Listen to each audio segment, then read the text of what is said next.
인생을 즐기는데 건강이 중요하듯이 건강을 위해서도 인생을 즐기는 것이 중요하다. 나이 들어서 더 필요한 건 오래 사는 법이 아니라 잘 사는 법을 다시 배우는 일인지도 모른다.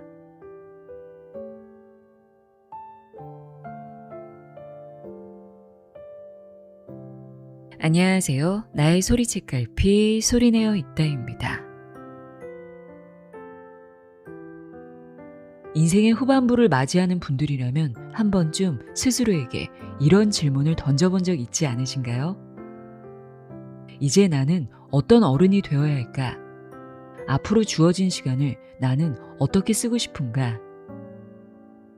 멋지게 나이 들고 싶다는 마음은 누구에게나 있지만 그 멋이 저절로 따라오진 않습니다. 저도 나이가 들면서 느끼는 거지만 시간이 흐른다고 해서 재치와 여유 그리고 품위가 자연스럽게 완성되는 건 아니더라고요.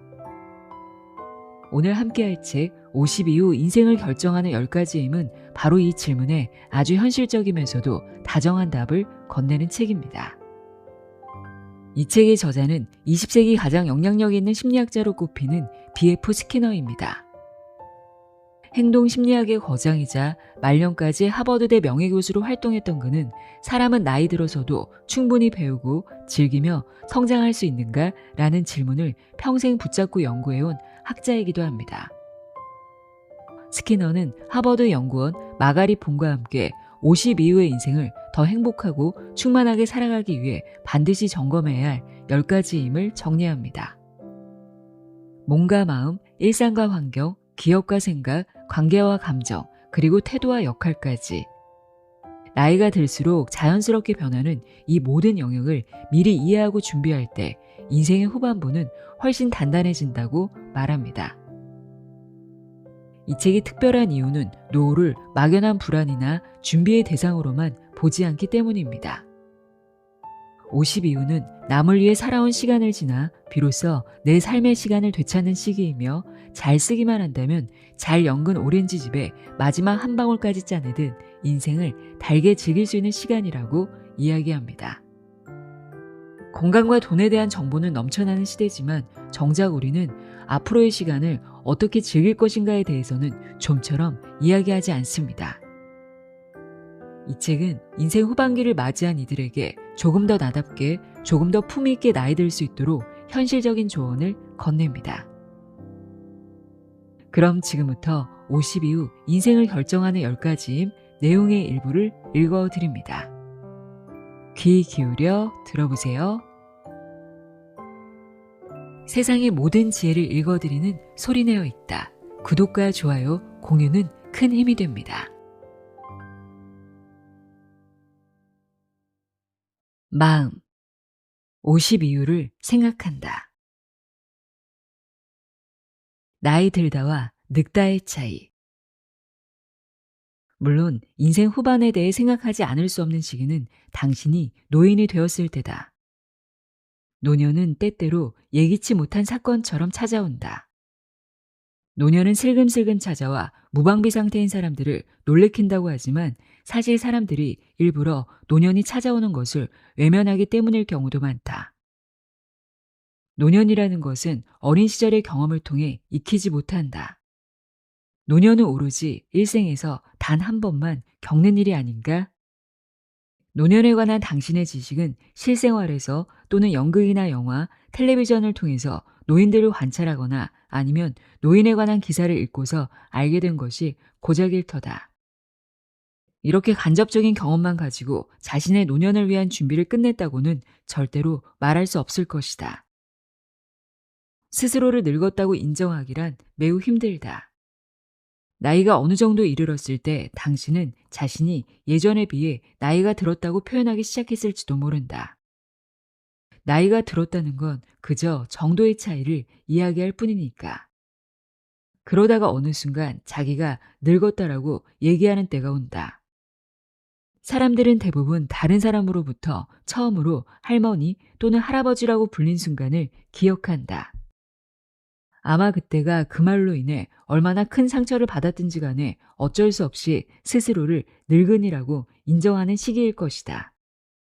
그러나 그때조차 사람들은 늙은이라는 단어가 무엇을 뜻하는지, 노년이 되면 왜 그렇게 많은 문제가 일어나는지 이해하기가 쉽지 않다. 노년이 지니는 모든 단점에 치우쳐 노년을 받아들이는 사람들도 많다. 괴로움과 상실 등을 견뎌내며 모든 것을 운명이라 체념하고 침묵 속에서 버틴다. 또는 저항하거나 격분한다. 나는 여기서 또 하나의 다른 방법을 제시하고자 한다.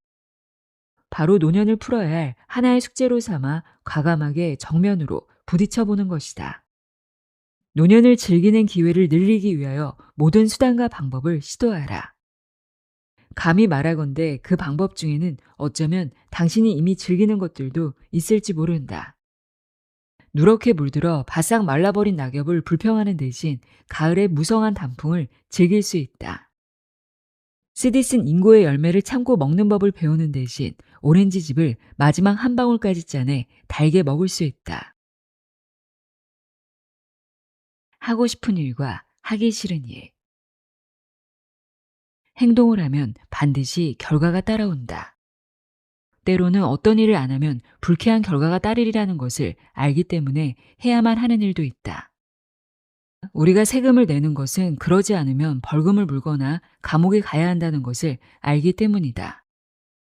좋아하지 않는 사람과도 이야기를 나눠야 한다. 안 그랬다가는 불친절하다는 소리를 들을 테니까. 수많은 서류 양식을 작성하지 않는다면 의료비를 환급받지 못할 것이다. 우리는 스스로 경험한 것을 근거로 혹은 같은 경험을 했거나 또 다른 경험을 한 사람의 이야기를 근거로 어떤 일의 결과를 예측한다.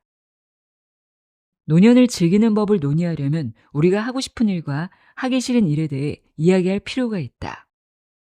좋아서 한다는 것, 무엇을 하고 싶은 것은 이 행동을 하면 안 좋은 결과가, 저 행동을 하면 좋은 결과가 나오기 때문이라는 틀에는 잘 맞지 않는다. 남들은 마지못해 하는 일들을 유독 좋아하는 사람도 있고 또 어떤 사람들은 모두들 하고 싶어하는 일들을 싫어하기도 한다. 어떤 사람들은 먹고 살기 위해 하는 일을 좋아하고 즐길 수도 있다. 또한 체중을 줄이고 싶지만 그러기 위해 꼭 해야 할 운동이나 식이요법을 싫어하기도 한다. 이렇게 사람이 서로 다르게 행동하는 것은 각자의 환경에 너무 다른 일들이 벌어지기 때문이다. 모든 환경 여건을 누군가 늘 하고 싶은 일만 할 수 있도록 마련해 놓기란 불가능하다. 하기 싫어도 해야 할 일들이 있게 마련이다. 그러나 우리는 그 일이 좋든 싫든 좋아하고 즐길 수 있는 일로 바꿔놓을 수는 있다. 그리고 바로 그것이 노년을 즐기자라는 주제가 뜻하는 바이기도 하다. 다음 장에서는 노인들의 세계를 바꾸는 방법들을 제시할 것이다. 그 방법을 따르면 노인들이 더 하고 싶은 일을 하고 무슨 일을 하든 그 일을 더욱 좋아할 수 있을 것이다. 조언을 받아들이는 법. 이 책을 읽다 보면 제시한 것들 중 한두 가지쯤은 당신에게 그럴듯해 보일 것이다. 그것을 시도해보라. 그러면 정말 따라해볼 만한 가치가 있었다는 생각이 들고 계속해서 그 제안을 따를 것이다. 그 시점에 변화가 일어난다. 다른 제안도 한번 따라가 볼까 싶은 마음이 살짝 들게 된다. 만일 두 번째 결과도 좋다면 눈덩이는 굴러가면서 점점 커진다. 결국 당신은 자신의 환경에 적절한 제안을 모두 시도할 것이고 이 책은 당신의 노년을 즐기도록 돕는 임무를 성공적으로 완수할 것이다. 진지해야만 노년을 즐길 수 있다고 웅변하는 것이 아니다. 당신은 반드시 즐거운 방법을 택하여 행동해야 한다. 그렇게 하는 데는 두 단계가 있는데 두 번째 단계는 당신이 아주 만족스럽게 즐기는 단계다. 그러나 두 번째 단계에 도달하려면 첫 번째 단계의 도움이 꼭 필요하다. 예를 들면 다음과 같다. 당신이 음악이나 독서 또는 학문이나 스포츠 등 새로운 분야에 관심을 가지면 지루함은 사라진다. 그런 관심사를 구축해 가려면 나름대로 준비 단계가 필요한데 그 단계에 들어서는 것이 영 내키지 않는 사람들도 있을지 모른다. 나는 이 첫 번째 단계, 즉 준비 단계를 차근차근 밟아 나가는 것도 즐거운 작업일 수 있음을 당신에게 보여주고 싶다. 달리 말하자면 당신은 그저 노년을 즐길 뿐만 아니라 인생을 즐기는 방향으로 삶을 이끌어 나가는 과정 자체를 즐겨야 한다. 만일 건강이 좋지 못하다면 어느 연령대이든 인생을 즐기기가 그리 쉽지 않다. 건강이 당신의 문제라면 당신은 다른 곳에 도움을 요청해야 할 것이다. 그러나 여기서 한 가지 지적하고 싶은 것은 인생을 즐기는데 건강이 중요하듯이 건강을 위해서도 인생을 즐기는 것이 중요하다는 점이다. 즐길 수 있다는 사실 자체가 당신에게 살고자 하는 의지를 북돋을 것이다. 나아가 내가 이 책에서 이야기하는 것 가운데 많은 부분이 시간에 맞추어 약을 복용하고 의사의 충고를 잘 따르도록 당신을 바꿀 것이다. 노년을 즐기는 데 도움이 되는 만병통치약을 제공하려는 건 아니다. 어느 연령층이든 특히 나이 든 사람들에게 삶의 즐거움이란 캐면 덩어리째 나오는 황금 같은 것이 아니다. 오히려 한 알 한 알 모아야 하는 것에 가깝다. 하지만 착실하게 괭이질을 하는 자는 반드시 풍요로운 광맥을 찾아낼 것이다. 환경. 하루하루를 즐겁게 만든다. 시작은 내가 사는 곳부터. 노년이 된다는 것은 우리가 사는 장소에 변화가 생길 가능성을 의미한다. 우리는 대개 좀 더 작은 집으로 시골이나 따뜻하고 기후가 좋은 곳으로 자손들이 사는 곳에 가깝거나 경우에 따라서는 멀리 떨어진 위치로 우리가 특별히 즐기는 것들과 가까운 곳으로 또는 물가가 덜 비싼 지역으로 이사를 간다. 어디로 이사 갈 것인가를 결정하는 일은 은퇴를 할 것인가 말 것인가의 결정과 매우 비슷하다. 왜냐하면 은퇴 이유를 잘 예측할 수 없듯이 이사 간 다음의 생활에 대해서는 기존의 생활보다 모르는 것이 많기 때문이다. 어떤 새로운 친구를 사귈지, 지금 즐기는 일을 얼마나 포기해야 할지 등을 결정하면서 당신은 의기소침해질 수도 있다. 한 노부부가 서로 함께한다는 사실만 믿고 용감하게 새로운 곳으로 이사 갔는데 그 뒤로 한 사람이 세상을 떠나기라도 한다면 살아남은 노인은 더욱 외로움을 느낄 것이다. 어디에 살든 우리는 그 공간이 너무 비좁다고 느낄 수 있다. 은퇴라도 하고 나면 집에서 벗어날 이유가 약해지며 나이가 들수록 여기저기 돌아다니는 것은 더 어려운 노릇이다. 그래서 집안에서의 생활부터 즐거울 수 있도록 주거 환경을 바꿔야 한다. 단순해야 보인다. 어디에 살든지 집안 전체를 단순화할 필요가 있다. 이사를 가면 이 단순화 작업이 상대적으로 쉽지만 살던 집에 계속 머물기로 했다면 더더욱 계획을 잘 세우고 실행해야 한다. 노년기를 쓴 심리학자 스탠리 홀은 은퇴한 뒤에 집의 다락부터 훑어 내려가면서 쓸데없는 물건을 모두 없애버렸다고 한다. 그는 이 작업을 폐기물 처리 작업이라고 불렀다. 집을 관리하는 것은 아무리 단순한 일이라도 부담스럽다. 아마 사람이 집을 소유하는 것이 아니라 집이 사람을 소유한다던 헨리 데이비드 소로의 말이 이해가 될 것이다. 좀 더 작은 집으로 이사 간다 생각하고 지금 가지고 있는 물건을 정리해야만 한다. 어쩌면 노년기는 많은 것을 남에게 줄 때인지도 모른다. 필요 없는 것들은 친구나 자선기관에, 특별한 물건은 그것을 남겨주고픈 특별한 사람에게 넘겨준다. 집의 수납 공간이 아주 넉넉했던 사람이라면 자기가 결국 자기 자신에게 유산을 남겼다는 사실을 깨닫거나 옛날 옛적의 받고는 필요하지 않아 서랍에 치워놓았던 생일 선물이 알고 보니 지난 5년 사이에 딱 필요했던 물건이라는 걸 뒤늦게 알아차릴 수도 있다. 안전한 것이 즐거운 것이다. 몸을 다치면 삶을 즐길 수 없으며 나이가 들수록 다칠 확률이 더 커진다. 근육과 시력이 모두 약해져서 다칠 일이 아닌데도 다칠 위험이 커진다는 얘기다. 길을 건널 때 건너편에서 달려오는 자전거를 보지 못할 수도 있고 비켜달라는 경적 소리를 잘 듣지 못할 수도 있다. 의식적으로 멈춰서서 주변을 둘러보고 귀를 기울이는 습관이 몸에 배어야 한다. 한 가지 효과적인 방법은 지금 살고 있는 공간의 안전성을 높이는 것이다. 양탄자는 모두 뒷면이 고무로 되어 있는 것으로 바꾸고 방바닥에 잘 밀착되어 있는지 확인하라. 또한 발에 걸릴 만한 전깃줄이 나와 있지는 않은지 거듭 확인하라. 의자는 앉고 일어서기 쉬운 것이어야 하며 침대에서 자주 떨어진다면 침대 옆에 안전 가드를 대라. 모든 계단에는 난간이 있어야 하고 목욕탕 안에 설치된 안전 가드는 말 그대로 인명 구조대 역할을 한다. 안전 가드가 튼튼하고 손에 닿는 위치에 있다면 목욕탕에 들어가고 나올 때 반드시 그것을 잡고 마치 발레리나가 어려운 발동작을 연습하듯 정확하게 같은 동작으로 들어가고 나오도록 하라. 몇십 년간 우리는 충분히 안전한 방법으로 많은 일들을 해왔지만 지금은 새로운 방법을 배울 때라는 걸 명심하라. 젊을 때와 달리 갑자기 큰 힘을 쓰는 것은 노년에 결코 좋은 운동이 아니다. 그러므로 출입문과 모든 서랍을 부드럽게 여닫히도록 만들어라. 무거운 것을 들면 관절을 다칠 수 있으니 장을 보러 갈 때 쓸 조그만 손수레를 마련하라. 눈을 치워야 한다면 작은 삽을 이용해서 아주 천천히 눈을 쓸어라. 집에서 생활하는 게 안전하다고 느낀다면 사는 것이 더욱 즐거워진다. 문에 최신식 잠금 장치를 설치하고 창문에도 방범창을 달아라. 위급할 때 도움을 받으려면 믿을 수 있는 사람에게 열쇠를 하나 맡겨둬라. 쉽게 도움을 청할 수 있는 방법은 꼭 필요하다. 안전한 집은 건강뿐 아니라 밤에 잠을 잘 잘 수 있게 하는 데에도 큰 역할을 한다. 잠이 들었을 때 누가 들어오는 것을 듣지 못할 것 같으면 도난 경보기를 설치하라. 도난 경보기는 침입자를 놀라게 하는 한편 당신을 잠에서 깨울 것이다. 집의 크기에 걸맞은 반려견을 한 마리 키우는 것도 고려해 볼 만하다.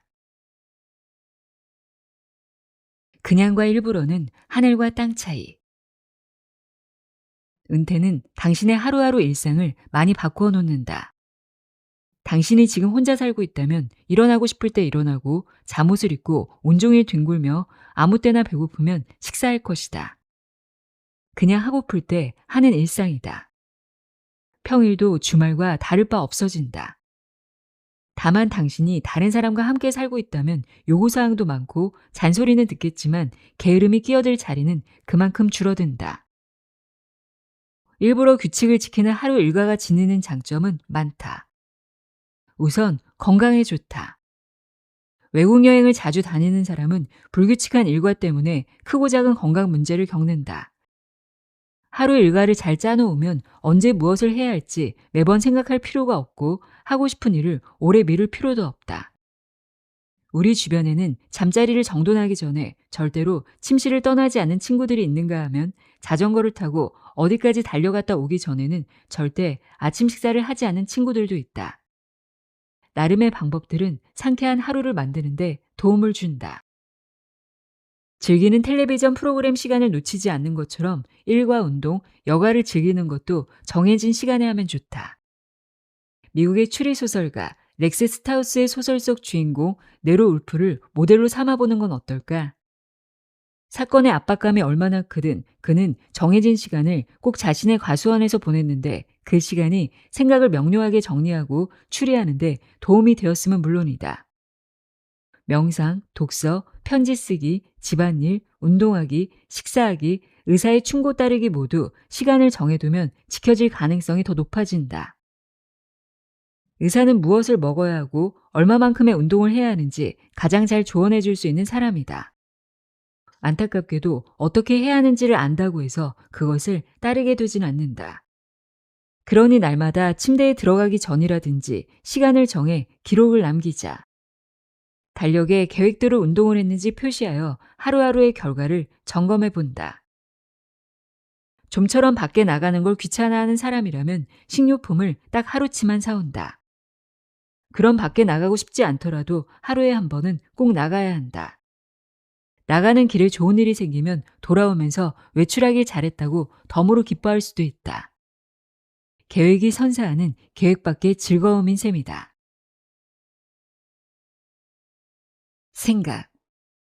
생각을 분명하게 하라. 천천히라도 좋으니 분명하게. 분명한 생각을 돕는 여러 가지 방법이 있다. 많은 사람들이 이것을 중요하게 여기지 않다가 끝내는 최악의 상태에 이르러서야 후회를 하곤 한다. 실로 큰 실수가 아닐 수 없다. 당신이 피아노 연주자이고 내일 저녁에 유명한 오케스트라와 협연하기로 했다고 가정해보자. 무대에 섰을 때 당신이 가장 좋은 컨디션일 거라고 어떻게 확신할 수 있겠는가? 아마도 그날을 위해서 세심하게 계획을 세울 것이다. 우선 음식을 가볍게 먹고 지나치지 않을 정도로 연습을 할 것이다. 그러고는 휴식을 취할 것이며 긴장을 풀기 위해서 가벼운 소설을 읽을 수도 있겠다. 그 결과 당신은 가장 좋은 컨디션으로 무대에서 멋진 연주를 할 수 있을 것이다. 어떤 한 가지 문제에 대하여 분명하게 생각하는 것은 피아노를 멋지게 연주해내는 것만큼이나 어려우므로 앞서 예를 든 것과 같은 준비 과정이 필요하다.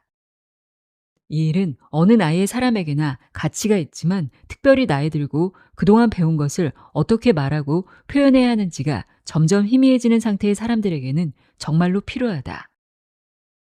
마치 오랫동안 곰곰이 생각한 뒤에야 기억해낸 어떤 사람의 이름처럼 생각들은 분명히 머릿속 어딘가에 떠돌고 있는데 쉽사리 밖으로 떠오르지 않는다. 생각할 태세를 갖추는 것은 이런 문제를 완전히 해결해 주지는 못하지만 일을 수월하게 만들어준다. 천천히 생각하는 것도 도움이 된다. 느리다는 것은 그리 큰 문제가 아니다. 사실 내 능력에 맞추어 노인답게 찬찬히 배워간다는 것은 충동적인 젊음에겐 없는 장점이다. 신중한 속도로 생각하는 일은 나이에 상관없이 바람직하다. 사람들은 아마도 유치원에 다닐 때쯤부터 잠깐 멈추고 생각하라는 이야기를 누차 들어왔을 것이다. 로미오와 줄리엣에서도 아주 빠른 것은 결국 너무 느린 것만큼이나 다를 바 없이 더디게 닿는도다 라고 하지 않았던가? 창조력을 살리는 한 가지 방법. 아르헨티나의 소설가이자 시인인 호르헤 루이스 보르헤스는 70살인 내가 예전에 한 말을 베끼는 것 말고 무엇을 할 수 있겠는가 라고 말했다. 나이든 학자가 가장 가슴 아프게 겪는 경험 가운데 하나는 지금 막 떠올린 매우 중요하고 아름답게 표현된 문장이 오래전에 자신이 쓴 책에 있는 이론임을 발견하는 것이다. 나이 든 사람들은 예전 방식대로 계속 생각하려는 경향이 있는데 이는 예전에 옳다고 생각한 입장만을 전제하기 때문이다. 나이 든 학자, 과학자, 철학자, 정치가들은 자신이 젊었을 때 반대하던 이론이나 견해를 받아들이는 것이 실수를 인정하거나 자신이 누리던 특권과 지위를 잃는 것이라 여긴다. 이런 경험은 보통 사람은 누구나 할 수 있다. 자기 주장을 바꾸는 것이 자신이 실수했음을 인정하거나 줏대가 없는 것처럼 보일까봐 걱정하지만 반드시 그렇지는 않다. 예전의 의견은 당시에 정말로 옳았을 수 있다. 다만 지식의 증가와 시대의 변화로 다른 의견이 필요해지는 경우가 얼마든지 생긴다. 익숙한 생각에만 머무를 이유는 없는 것이다. 노인들도 여전히 창의적일 수 있다는 것을 증명하기 위해 유명한 신뢰를 몇 가지 인용하겠다. 미켈란젤로는 89세까지 살았으며 죽을 때까지 그림을 그렸다. 베르디는 80세에 코믹 오페라 팔스타프를 비롯해 여러 곡을 작곡했다. 그런데 그 나이까지 창조적인 사람은 극히 드물다. 젊은이들의 발명품은 노인들의 것보다 훨씬 생동감이 있다. 그리고 상상력은 젊은이들의 마음속으로 훨씬 잘 흘러 들어간다고 말한 프랜시스 베이컨은 진실에 매우 가까운 이야기를 한 것이다. 1953년 나이와 업적이라는 고전 연구에서 심리학자 하비 레만은 프랜시스 베이컨의 의견이 세월이 갈수록 타당하다는 증거가 있다고 보고했다. 사람들이 인생에서 가장 중요한 업적을 이루는 때가 18세기에는 40대였지만 19세기와 20세기에는 30대라고 보고했다. 그는 인생에서 가장 창조적인 시기는 인생이 길어짐에 따라 더욱 짧아진다고 말했다. 만일 레만이 노년의 여러 분야에서 다시 창조력이 되살아나는 조짐이 있다는 것도 발견해내지 않았다면 이 보고는 노년에게는 매우 절망적이었을 것이다. 예를 들면 특출한 시를 써내는 생산력 곡선 그래프는 25세에서 29세에 절정을 이루고 다시 80세에서 84세 사이에 정점을 찍는다. 또한 작가 70명이 가장 영향력 있는 저서를 저작하는 생산력 곡선은 35세에서 43세의 절정을 이루지만 다른 한편으로는 60세에서 64세에 다시 한번 절정에 다다른다. 프랑스 루브르 박물관에 있는 중요한 작품들을 보면 30대 화가의 그림이 많지만 70대 화가가 그린 작품도 적지 않다. 많은 교향악이 작곡가가 30대 후반일 때 작곡된 것들이지만 그에 버금가는 많은 양의 교향악이 70대 초반의 작곡가에 의해 쓰였다. 철학자들은 특히 35세에서 40세에 생산적이지만 80세 이후에도 다시 생산적인 활동을 보였다. 노년에 독창적이 되는 한 가지 방법은 당신이 이미 하고 있는 일 중 무엇이 됐든 조그마한 변화를 꾀하는 것이다. 누가 보더라도 자명한 사실일지라도 반대로 바꾸어 해보고 어떤 일이 일어날지 살펴본다. 평소 어떤 행동을 꼭 해야 한다고 생각했다면 그렇게 하지 않았을 때에는 어떤 일이 벌어지는지 한번 지켜보라. 어느 한 방향으로 마음이 끌린다면 그와 정반대 방향으로도 한번 가보라.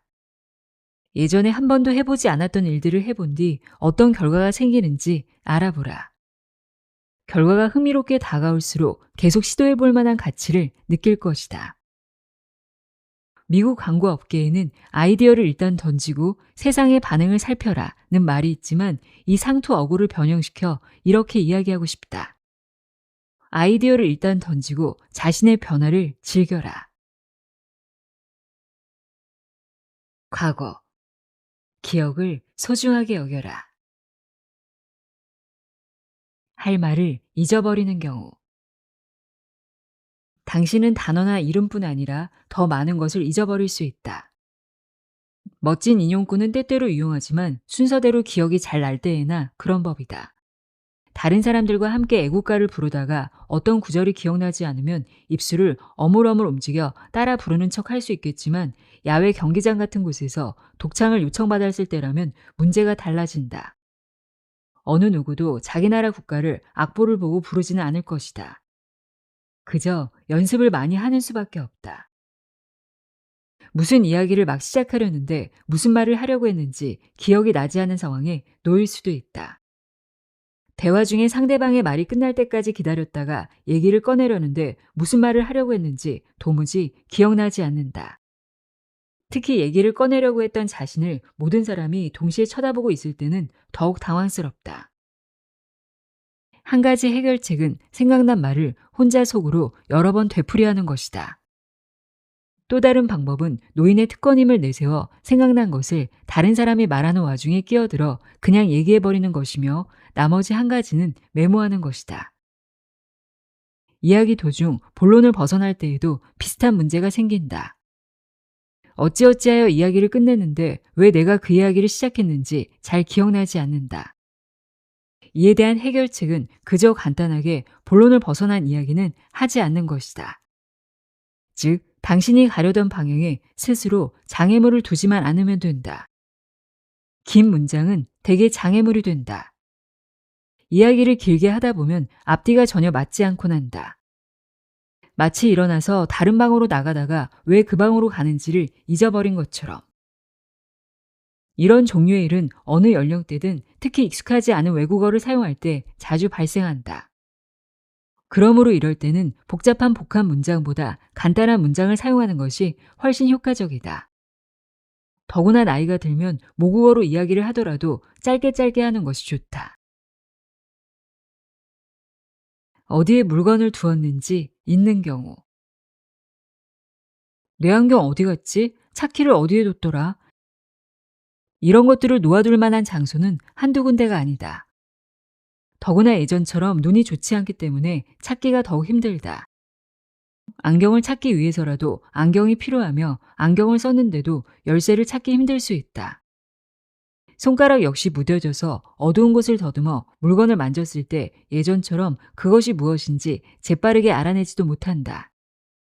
이럴 때는 시각 장애인에게서 배워라. 단 한 가지 해결책은 무엇이든 한 장소에 놓아두는 것이다. 어떤 물건을 아주 신경 써서 잘 간수했을 때 일은 오히려 힘들어진다. 보물을 묻어둔 장소를 잊어버리는 사람은 없다고들 이야기하지만 많은 노인들은 이 말이 진실이었으면 하고 바랄 뿐이다. 한 달 동안 집을 비워야 하는데 도둑 맞으면 안 될 귀중한 물건이 있다. 이것들을 은행에 맡기는 대신 지하실이나 다락에 있는 낡은 상자나 가방, 옷가지나 책, 기구들 사이에 교묘하게 숨겨놓는다. 어떤 도둑도 찾아내지 못하리라 확신하면서. 그러고는 한 달 뒤 집으로 돌아왔을 때 어디에 그것을 숨겨 놓았는지를 기억 못해 찾아 헤맨다. 보물을 숨겨둔 장소를 잊어버릴 위험에 대비해서 해적들은 지도를 만들었다. 만일 해적들이 보물을 묻어두지 않았더라면 숨겨진 보물에 대한 그 많고 많은 이야기는 존재하지 못했을 것이다. 당신도 당신의 보물을 숨긴 장소를 써놓은 지도를 만들어 둔다면 이런 문제를 해결할 수 있다.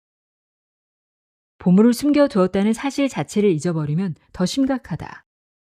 돈을 그대로 집에 두고 나가자니 걱정이 되어 책장 구석에 책갈피에 꽂아둔다. 몇 년 뒤 헌책방에서 책을 구경하던 어떤 사람이 그 돈을 발견하고는 당신 사후에 책 어딘가에 쓰인 당신의 이름을 보고 감사하다는 편지를 보낸다. 잊어버리기가 얼마나 쉬운지를 결코 잊지 마라. 감정. 언제든 기분 좋게 지내라. 감정을 살짝 바꾸는 것만으로 당신의 느낌에 대해 이야기해보기로 하자. 노인들은 더 이상 격렬한 감정을 갖고 있지 않다고들 말하지만 노인들 역시 분노하고 질투하고 공포를 느끼며 우울해하는 등 부정적인 감정을 모두 지니고 있다. 그렇다면 우리가 즐겨야 할 감정에는 어떤 것들이 있는가? 노년층에는 이러한 감정이 없어야만 하는 이유라도 있는가? 이 책의 첫머리에서 내가 노년을 즐겨라 라고 말했을 때 당신은 아마도 댁이 내 노년을 그렇게만 만들어준다면 기꺼이 즐겨주죠 라고 대꾸하고 싶었을지 모른다. 그래서 우리는 의사들과 마찬가지로 단지 어땠으면 하는 단순한 바람을 넘어서서 어떻게 해야 감정을 바꿀 수 있는지 구체적인 실천법을 이야기해야 한다. 미국 사람들은 자신의 경제적 생활이 비참할 때조차 기분을 좋게 하기 위하여 해마다 수억 달러어치의 약을 먹는다. 어떤 사람들은 의사의 도움 없이 술, 대마초, 코카인, 헤로인 등에 빠진다. 물론 당신은 무엇이든 자유롭게 선택할 수 있지만 그보다 훨씬 현명한 방법이 존재한다. 두통약이 병의 원인을 찾아 치료하는 대신 당장의 통증을 없애는 것처럼 기분 좋게 만드는 약물들은 기분을 나쁘게 만드는 조건들로부터 일시적으로 정신을 도망치게 할 뿐이다. 그보다 생각하는 바나 느끼는 바를 개선하는 편이 좀 더 기분 좋게 지낼 수 있다. 우울증이 그 좋은 예다. 우울증은 65세 이상의 사람들에게 가장 흔한 정신질환이라고 한다. 만일 당신이 육체적인 병으로 인해 우울증에 걸렸다면 가장 먼저 육체적인 병을 치료받아야 한다. 그러나 노인들은 예전처럼 많은 일을 즐겁게 하지 못하기 때문에 우울해질 수도 있다. 예전에는 사람들과 수다 떠는 것을 참 좋아했는데 지금은 함께 이야기를 나눌 사람이 없을 수도 있고 예전에 자주 방문하던 시골이 이제는 도시가 되어버렸을 수도 있다.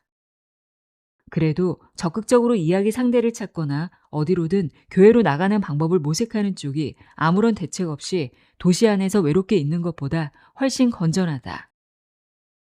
만일 당신이 새로이 달라지는 감각에 적응하지 않는다면 여러분은 당황하고 어찌해야 할지 모르겠다는 느낌이 들 수 있다. 또한 자주 잊어버리고 더 이상 논리적으로 생각을 하지 못한다면 고통스러운 것은 물론이고 자신이 바보 같다는 느낌마저 들 것이다. 바보같이 굴지 마세요 라고 이야기하는 사람들로부터는 아무런 도움을 받을 수 없다.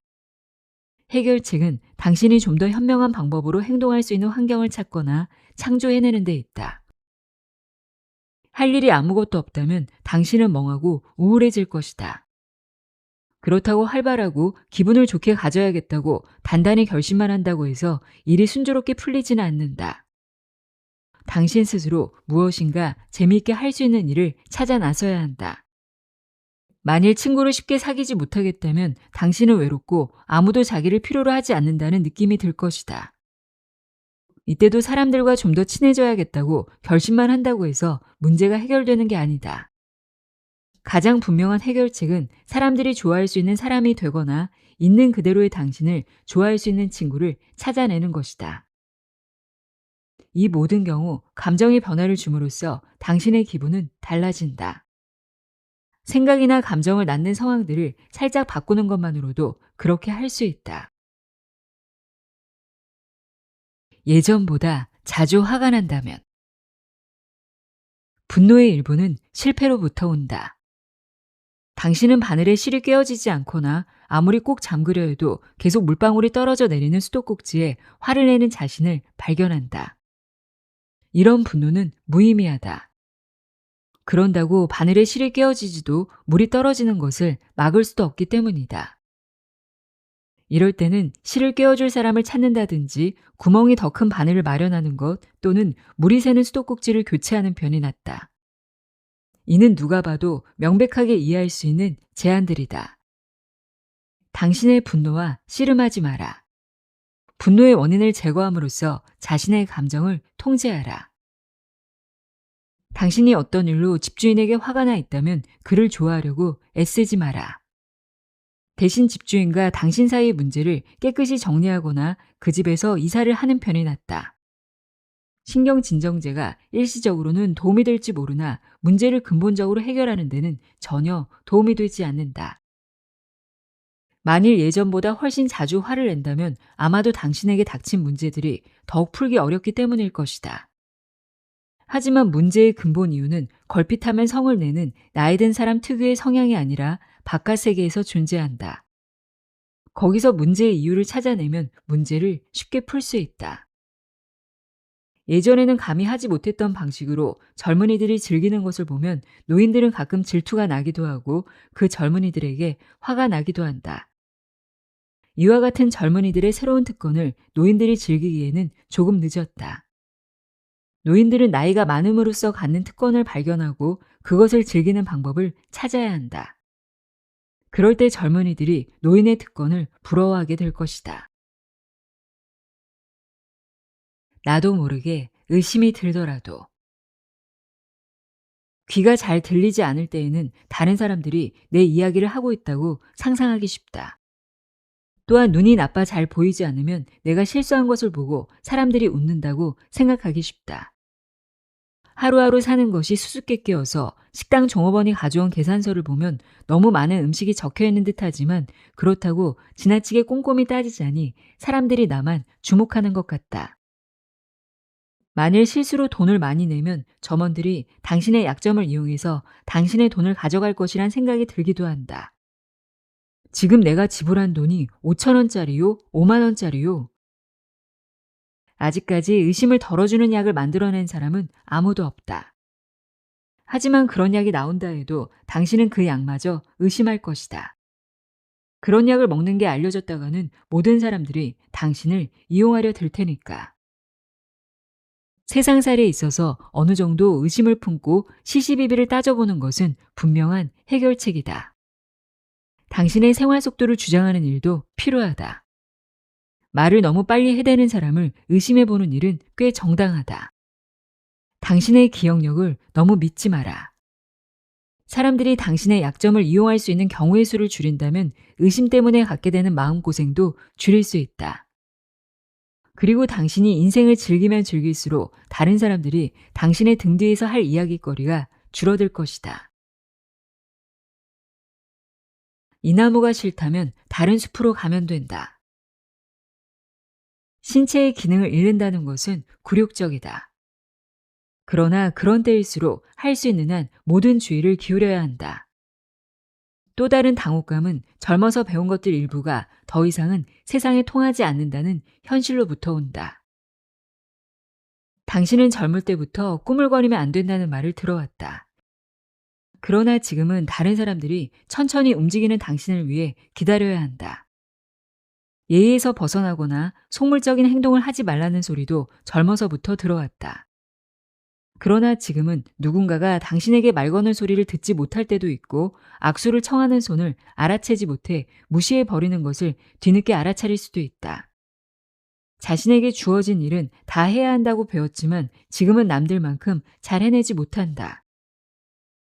이렇게 젊은 날의 상식이 더 이상 당신에게 적용되지 않을 때 괴로워하지 마라. 필요하다면 당신의 약점을 떠들며 알려라. 물론 어떤 경우라도 다른 사람이 받아들이고 참아낼 수 있는 정도의 무력함이어야 한다.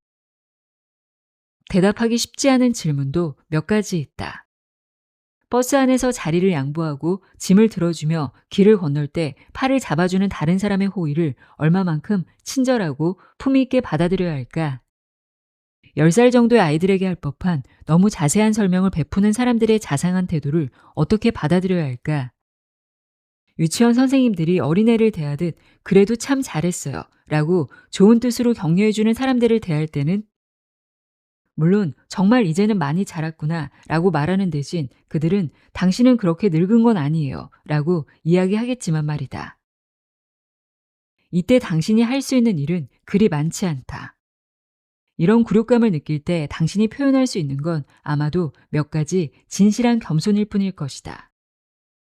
사람들이 생각하고 느끼는 바는 자신이 하는 행동과 그 행동을 일으키는 환경으로부터 나오는 부산물이다. 필사적인 의지로 기분을 바꾸려고 노력하기보다는 그런 감정을 일으키는 환경을 바꿈으로써 기분을 전환하는 게 낫다. 이 숲에서 나는 풀과 꽃이 즐겁지 않다면 다른 숲으로 가 유유자적하게 걸어보면 된다. 역할. 즐거운 노년에 보내는 갈채. 성공적으로 품위를 지키는 법. 늙어 보인다는 것은 곧 볼품없이 보인다는 것을 뜻할 때가 많다. 실제 나이보다 젊어 보이고 싶어하는 노인들의 욕구야 그리 놀랄만한 것도 아니다. 그러나 현실은 젊어 보이려고 노력하면 할수록 당신이 나이 들어 보인다는 사실을 직시하기가 더욱 어려워질 뿐이다. 젊어 보이는 것은 적어도 위험하진 않지만 젊게 행동하는 것은 위험천만하다.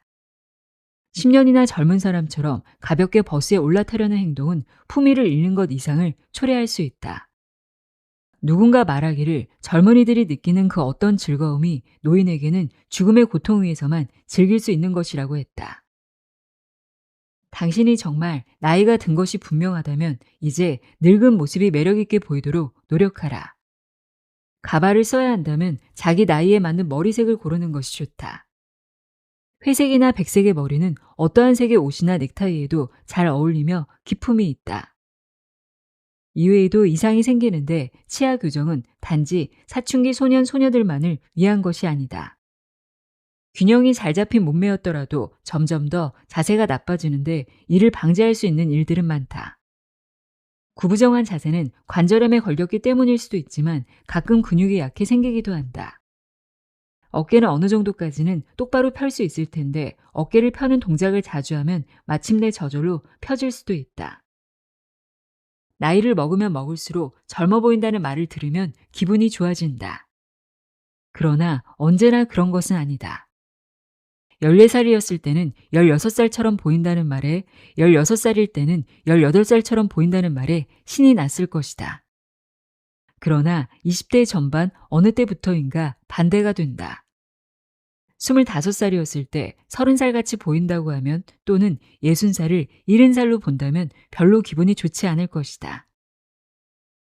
만일 당신이 현재의 나이를 정말로 즐기고 있다면 젊어 보인다는 말에 기뻐하는 것은 말이 안 되지 않겠는가?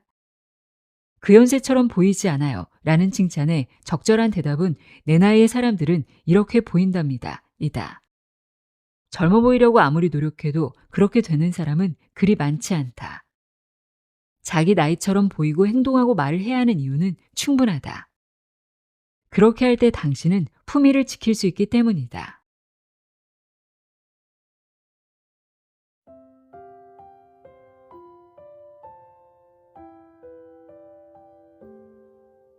(50) 이후 인생을 결정하는 10가지 힘 읽어드렸습니다.